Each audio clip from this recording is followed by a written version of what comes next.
Hello and welcome to the YouTube channel of Canara Engineering College. In this semester's video lectures, we'll be looking into the subject Microcontroller and Embedded System for the first semester Computer Science and Engineering students with the subject code 18CS44. This subject has lab along with it with the subject code 18CSL48, which will be dealt separately with the title Microcontroller and Embedded Systems Lab. So preliminarily, before getting into the subject or before knowing what this particular subject is all about, it is essential to know the syllabus or what we are intended to study for this particular semester. So we'll check the syllabus of this particular subject. As I said you, this subject has got a subject code of 18CS44, which is meant for first semester computer science and engineering students. The distribution of the marks is very well known to you people, so let me not throw any light to the mark distribution of this particular subject. So once this subject or before learning this subject, there are particular objectives which has been set. So here there are four objectives what has been set. So that is, once the subject is known by the student should be able to do all these particular objectives. He should be able to or he'll be able to understand the fundamental of ARM based system. He should be able to use various instructions. He should be able to identify the applications of the embedded systems.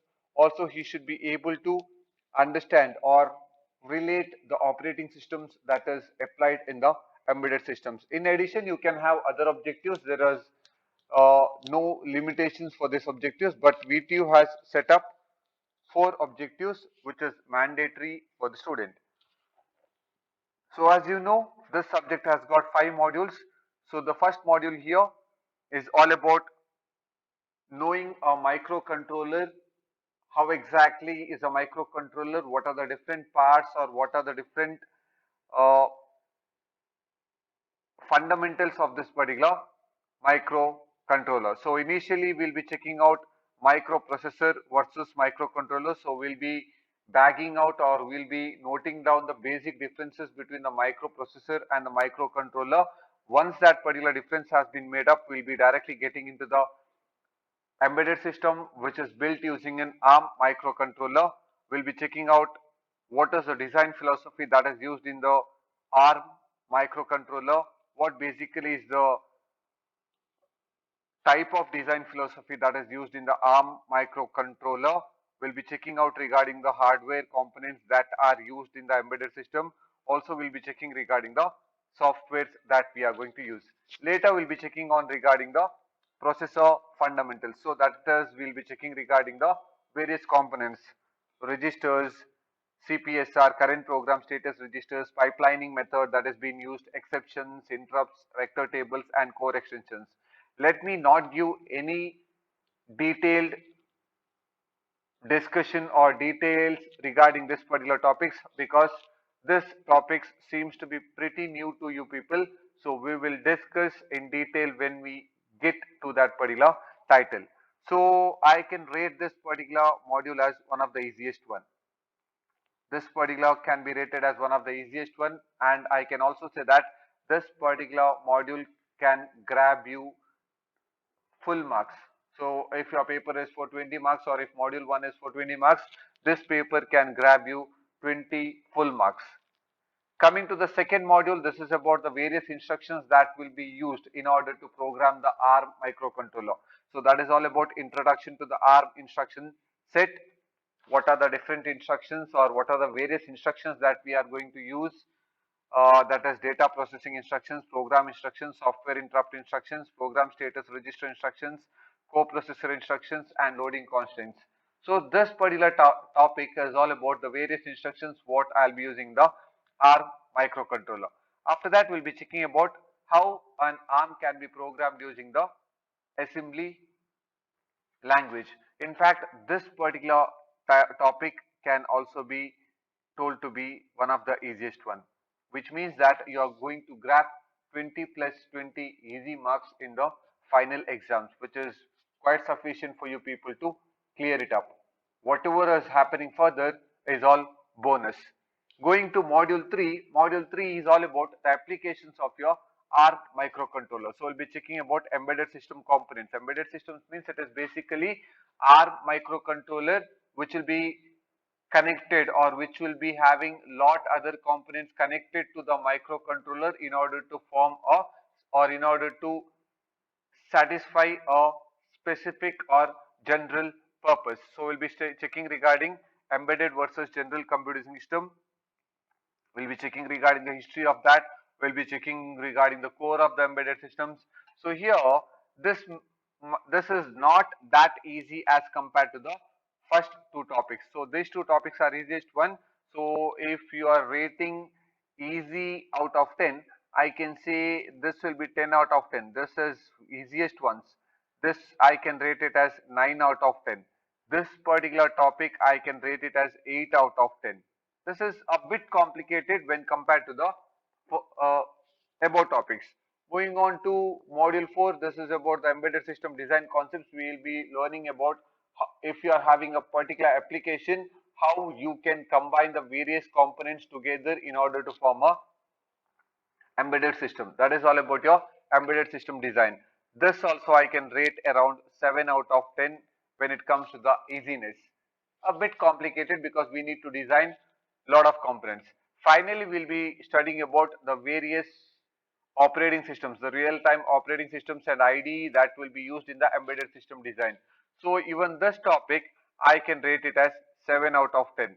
So overall, I can say this subject is comparatively or this subject should be felt easy for the computer science students because this has got most and most part with respect to the software itself or with respect to the things whatever you are intended to study in your 4 years of your engineering life. So these are the course outcomes what has been designed by the university. Question paper pattern, as you all know, these are the textbooks what has been prescribed by the VTU. Andrew N. Sloss, which is with respect to your ARM system developer guide, and one more is for your introduction to embedded systems. So basically, these two textbooks are needed. This textbook is needed for first and second module, and this is needed for your third, fourth, and fifth module. Other than that, you have got lot of reference books available. So you can refer any of this particular reference books. As always, end of the chapter you'll be getting the PPTs and end of the chapter you'll be getting a notes along with the question banks for this particular subject. So moving on to the subject or starting with the discussion with respect to the subjects. If I speak about the present generation cannot be living with the computers or they cannot imagine a world without a computer or maybe without a mobile phone. They cannot imagine the things. So this are the two most essential things what the present generation thinks are needed for day to day life. So when we speak about computers, computers may be something like mainframe computers. You might be knowing about this because in the first year you would have studied about the evolution of the computer. So mainframe computers are the computers which are used for a specific application, but the size of this mainframe computers are very big. Something you call it as servers or something. The size of this computers are very big. Next comes your normal computers. Normal computers. So this computers may be the same things whatever you are using for your day-to-day application. Maybe the laptops or maybe the things whatever you are using. They are the normal computers. Other than this computers, we have something called as supercomputers. We have something called as supercomputers whose computing speed is comparatively very speed or it is very fast when compared to the other things. Other than this, we have something called as microcomputers. you have something called as microcomputers. Microcomputers are the computers which are being designed for a particular application, or you can say it is designed for a specific application. This is what is microcomputer. Other than this, you have something called as microprocessor. In fact, the previous people used to call this microprocessor and microcomputer by the same term, but basically this microprocessor and microcomputers are entirely different what we are going to learn. After this microcompute processor comes your microcontroller. Microcontroller. So basically these are all the things which comes under this category what the present generation are handling in day to day or moment by moment. So whenever we speak about this computers or mobile phones or any of the applications what use computers, everything has to be programmed. Every particular system what I can see here, this has to be programmed. So what do you mean by programming? Programming is nothing but you are going to feed intelligence to this particular devices. These devices are actually dumb. If you do not program them, these devices are all dumb. So what you do is you program this particular devices in order to make them intelligent. Something called as artificial intelligence is getting fed to this particular devices so that they can respond to your request. This is what is meant by programming. When I speak about programming, whenever I speak about programming or whenever I say that I am feeding some intelligence to this particular devices, this programming comes under three categories or there are three levels of programming. One is called as machine level, machine language, other one is called as assembly language, the third one is called as high level language. Now what do you mean by this machine language? Machine language is a language which can be understood by only by this particular devices. So when you are writing a program, if the program is made up of a sequence of zeros and ones, this particular sequence or this particular level of program is called as machine level programming. But this is normally not done by the human beings. My machine will have a device within itself to convert any program or any level of program to the machine language, and the device what is going to convert them is called as translator. Device what is going to convert any language or any level of language to the language what a computer can understand, that is called as translator. The second is called as assembler. For example, I may be writing an instruction add let me say R0 comma R1. Let me say I'm writing an instruction add R0 comma R1. What this instruction is going to do is this instruction is going to add the component what is present in the register R1 to the register R0, and the resultant will be stored in the register R0 itself. This is what it means. So assembler language is normally a language what a common man can use in order to program the system. That is what is called as assembler language. High level languages, the language what you can call it as Fortran, Java, HTML, all these languages are high level languages. High level languages means a common layman when he looks into the instructions of this high level language, he cannot understand it.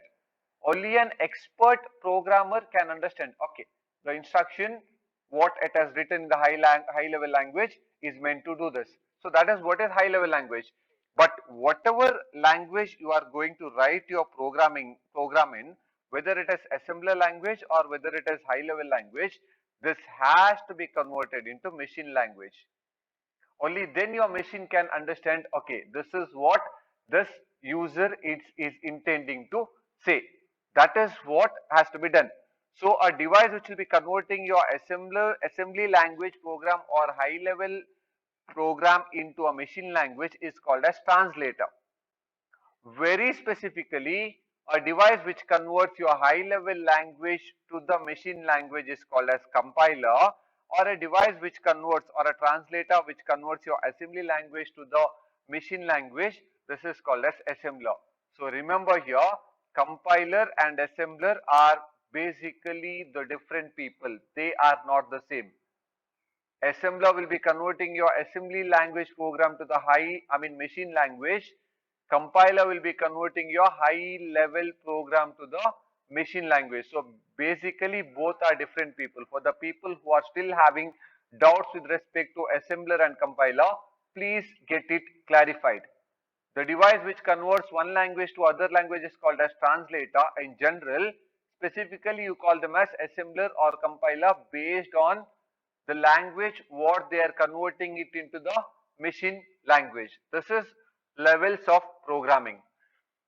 Now, with respect to the microprocessor, as I said you, there is something called as microprocessor. After microcomputer, we have something called as microprocessor. So when I speak about microprocessor, microprocessor is an electronic component that is used by a computer to do its work.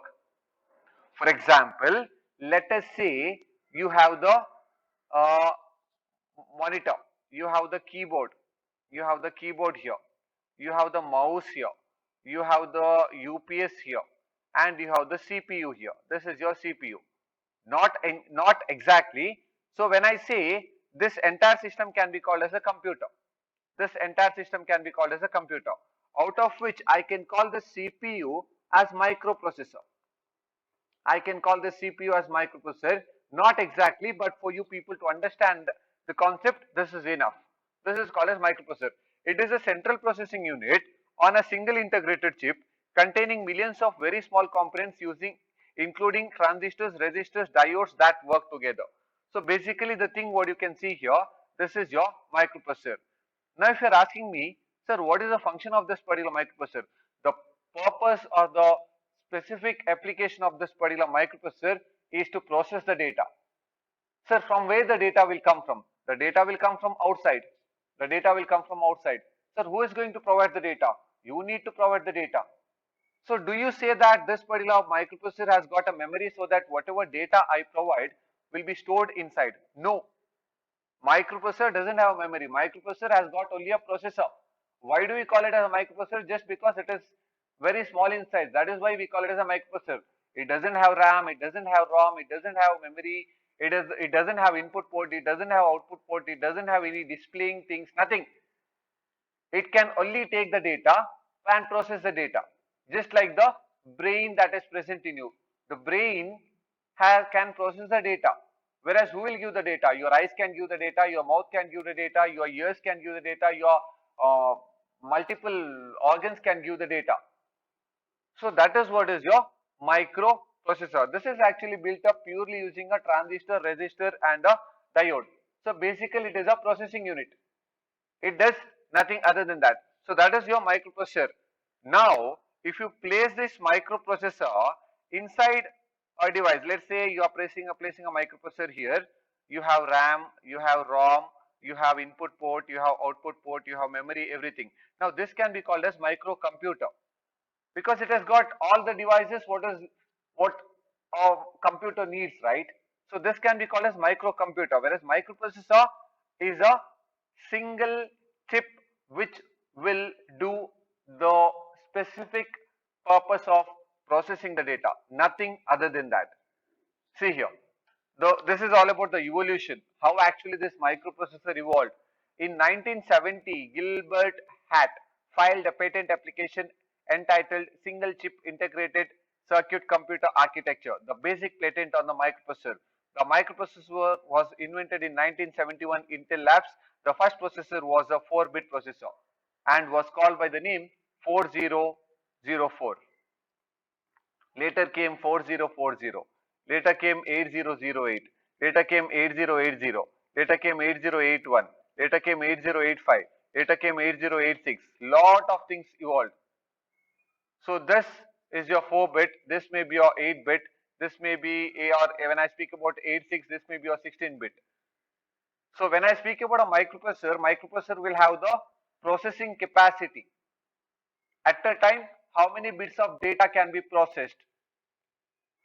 That is what tells you how many bit processor it is. If a processor can process 4 bits of data, you call it as a 4-bit processor. If you call it as an 8-bit processor, or if the processor can process 8-bit of data, you call it as a 8-bit processor. If it can process 16-bit of data, you call it as a 16-bit processor.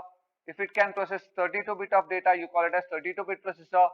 If it can process 64-bit or 128-bit, or depending on the size of the processor, you call it as a 64-bit or 128-bit processor.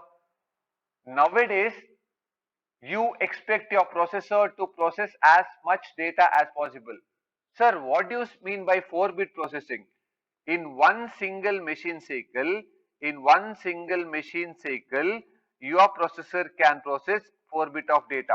For example, if you are having 16-bit of data and if you are giving the 16-bit of data to a 4-bit processor, this 4-bit processor will take 4 machine cycle. Very similarly, if you give the 16-bit of data to a 16-bit processor, it will take 1 machine cycle, which means that it is faster.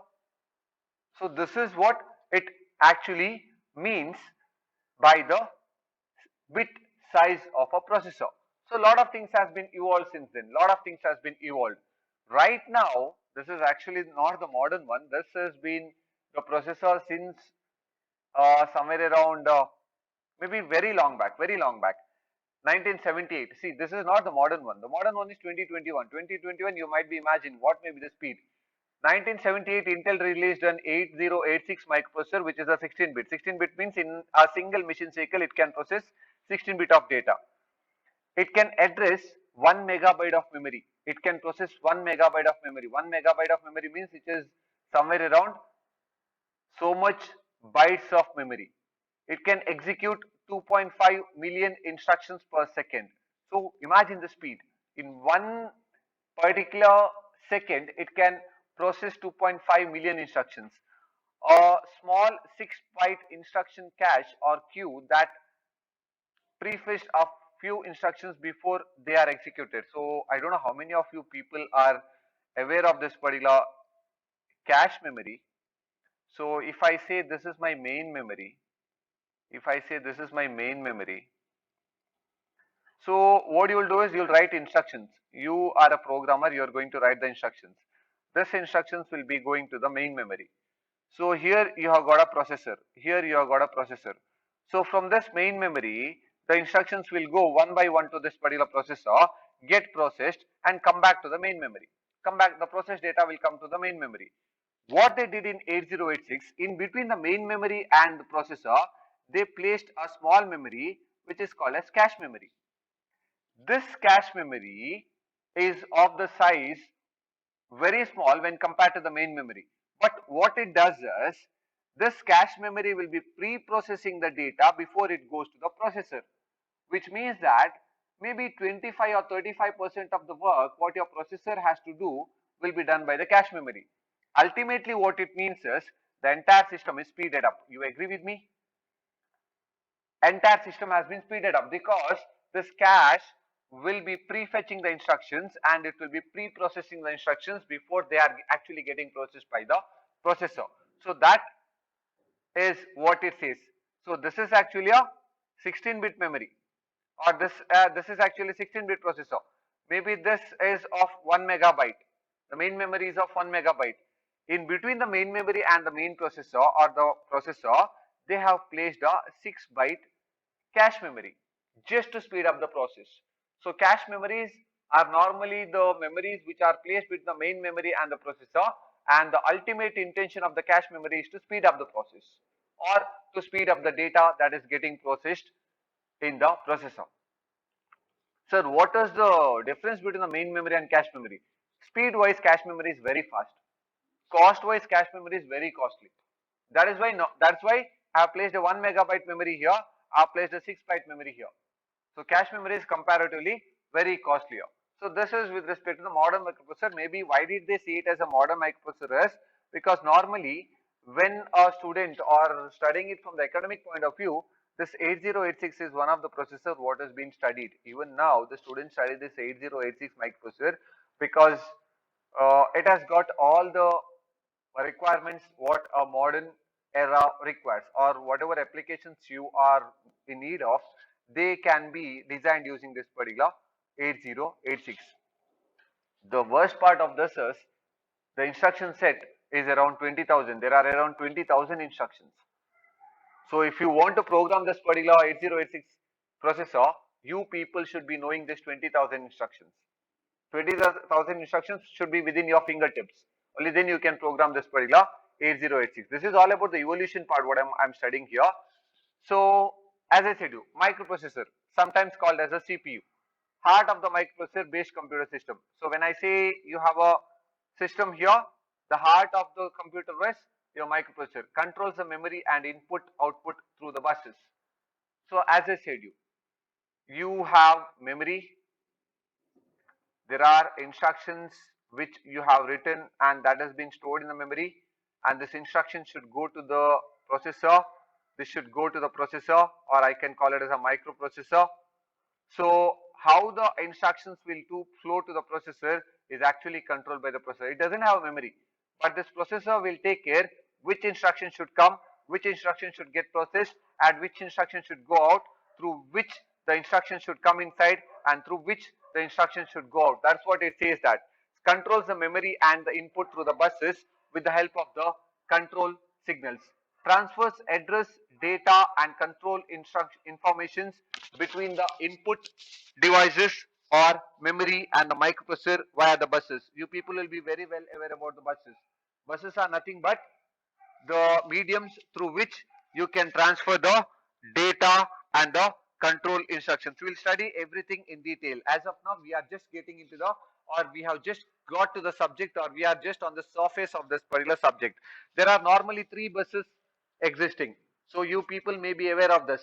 In control computer organization, you would have studied this for sure. There is something called as address bus, data bus and the control bus. Address bus is a bus which is used to send the address of the memory location. The processor will send the address of the memory location from which the instruction has to be fetched. That is sent to the address bus. Data bus is a bus which will carry the data to and from the processor. Control bus is a bus which will be carrying all the control signals that is used to control the memory.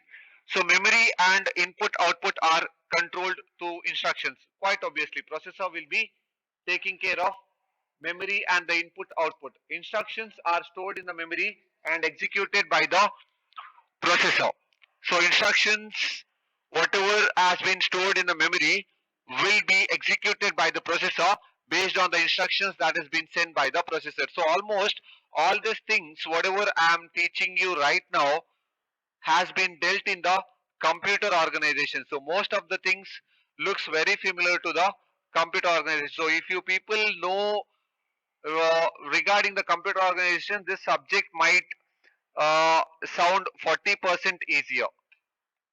So this subject is going to be so much easier if you people have studied, or if you people have dealt with the computer organization in detail. Moving on further, the microprocessor performs 3 main tasks for the computer system. So obviously, when I say it's a processor which is present in the heart of the computer, this microprocessor will be performing basically 3 tasks: data transfer between itself and the memory or the input output system. So this, let me say, this is your memory, so this is your processor, so this is your input port and this is your output port. This is your input port and this is your output port. Why input and output ports are needed? Input port is needed in order to send the data. You type something through the keyboard and the data should go inside, right? So the data will be sent to the memory via the input port. Let me say the data has been processed and there is an output data, and you want that output to be seen. Through where are you going to collect this output data? This output data is actually getting collected to the output port. So processor will be, or the microprocessor will be doing 3 tasks in specific. One is data transfer between itself and the memory or the input output system. So it can drag the data from the memory to the processor, or from the processor back to the memory, and from the memory back to the output port. Or it can drag the data from the input to the memory, from the memory it can drag it to the processor. So first thing, simple arithmetic and logical operations. So whatever data has come to the processor has to be processed, right? So arithmetical logical operations has to be performed. So that is the second task what it is going to do. Program flow via simple decisions. So this processor will take care of how the program has to be executed, which instruction has to be executed via the simple decision instructions which is given by the processor. The power of the microprocessor is its capability to execute hundreds or millions of instructions per second. As I said you, 8085 can execute 2.5 million instructions per second. Also, the microprocessor can take simple decisions based upon the numerical facts. So based upon the logic on which the processor is executing the data, microprocessor can take the decisions whether he has to continue with the execution of the program or whether he has to stop with the execution of the program. So almost the entire work of the computer is being taken care by this particular processor. He is like the heart of the computer. Without this particular processor, nothing happens.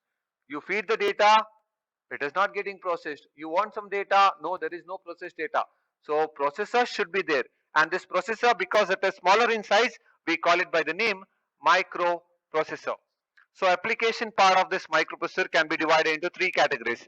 The first and foremost is in the computer applications. Yes, whatever data has been fed, that has to be processed. The second is control applications. Control applications means, for example, if you take your mobile phone, the mobile phone will be having a microprocessor inside. So that is, in fact, microprocessor is made up of microcontroller and embedded systems together. So second one is control applications, controlling of any of the particular task. Third one is communication. So basically, these are the three major applications what a microprocessor will be doing. So moving on further. So we are done with the microprocessor. We are into microcontroller. Microcontroller is a compact integrated circuit designed to govern a specific operation in an embedded system. So how does this change? How does this change? So microprocessor,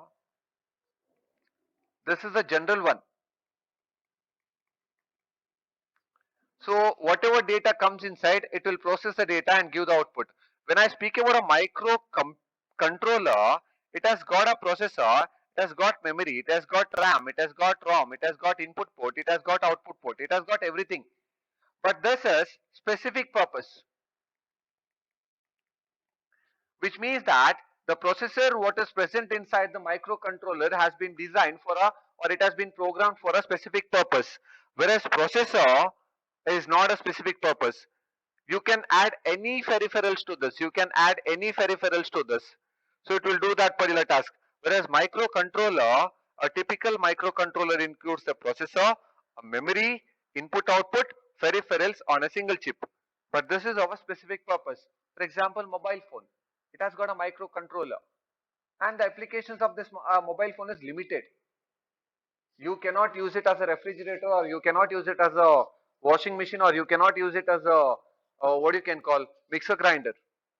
Whereas this processor, you can program this processor so that I can use it in a washing machine. You can program it in such a way that I can use it in a microwave oven. I can program this microprocessor in such a way that I can use it in a refrigerator or washing machine or microwave oven or mixer grinder or in a air conditioner or anything.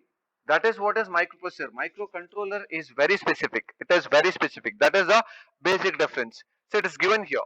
The basic difference between the microprocessor and the microcontroller has been explained here with respect to the block diagram. See here, microprocessor has got a arithmetic and logic unit, accumulator, some working registers, program counter, stack pointer, clock circuit, interrupt circuit. See, check out here.